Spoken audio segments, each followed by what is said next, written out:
യേശുദേവന്റെ കുരിശുമരണത്തിന്റെ ഓർമ്മ പുതുക്കി ദുഃഖവെള്ളി ആചരിക്കുകയാണ് ലോകമെമ്പാടുമുള്ള ക്രൈസ്തവർ. തിരുവനന്തപുരത്ത് കാത്തോലിക്ക സഭകളുടെ നേതൃത്വത്തിൽ സംയുക്ത കുരിശിന്റെ വഴി അല്പസമയത്തിനകം ആരംഭിക്കും. പാളയം സെയിന്റ് ജോസഫ് മെട്രോപൊളിറ്റൻ കത്തീഡ്രലിൽ നിന്നാണ് ആരംഭിക്കുക. ദൃശ്യങ്ങൾ കാണുന്നു പ്രേക്ഷകർ.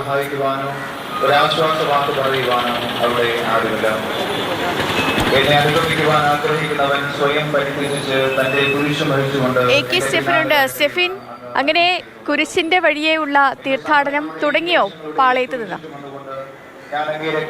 കാൽപ്പാടുകൾ പിന്തുടരുന്നു.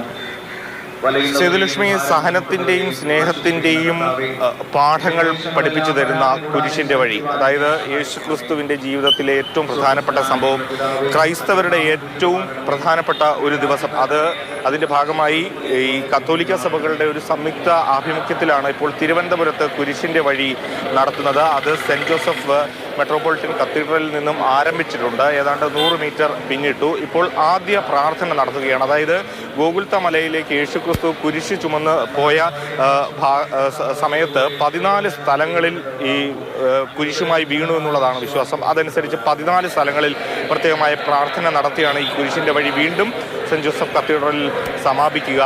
അതിൻ്റെ ഭാഗമായി ഇപ്പോൾ ആദ്യ ഇടത്ത് പ്രാർത്ഥന നടത്തുകയാണ്. അങ്ങനെ ഈ പാളയം ചുറ്റി വീണ്ടും ഈ പള്ളിയിലേക്ക് എത്തും. അവിടെ വെച്ച് ഒരു അതിനുശേഷമായിരിക്കും ബാക്കി പ്രാർത്ഥനാ ചടങ്ങുകളൊക്കെ തന്നെ തുടങ്ങുക. ഇപ്പോൾ ഈ ആമുഖ പ്രഭാഷണത്തിൽ മാർ തോമസ് തറയിൽ ജനങ്ങളെ അഭിസംബോധന ചെയ്ത് സംസാരിച്ചിരുന്നു. അത് മതത്തിൻ്റെയും വർഗത്തിൻ്റെയും പേരിൽ ജനങ്ങളെ ഭയപ്പെടുത്തുന്ന ശക്തികളോട് ജാഗ്രത വേണം. അതോടൊപ്പം രാജ്യത്തെ ഒരു പൗരനെങ്കിലും ഭയപ്പെട്ട് ജീവിക്കുകയാണെങ്കിൽ അത് രാജ്യത്തിൻ്റെ പരാജയമാണ് എന്ന് തുടങ്ങി സമകാലിക രാഷ്ട്രീയവുമായി ബന്ധപ്പെട്ട രീതിയിൽ ദുഃഖവെള്ളിയുടെ യേശുദേവന്റെ കുരിശുമരണത്തിന്റെ ഓർമ്മ പുതുക്കിയാണ് ലോകമെമ്പാടുമുള്ള ക്രൈസ്തവർ ദുഃഖവെള്ളി ആചരിക്കുന്നത്. ഇപ്പോൾ കാത്തോലിക്ക സഭകളുടെ സംയുക്ത നേതൃത്വത്തിൽ കുരിശിന്റെ വഴി ആരംഭിച്ചിരിക്കുന്നു.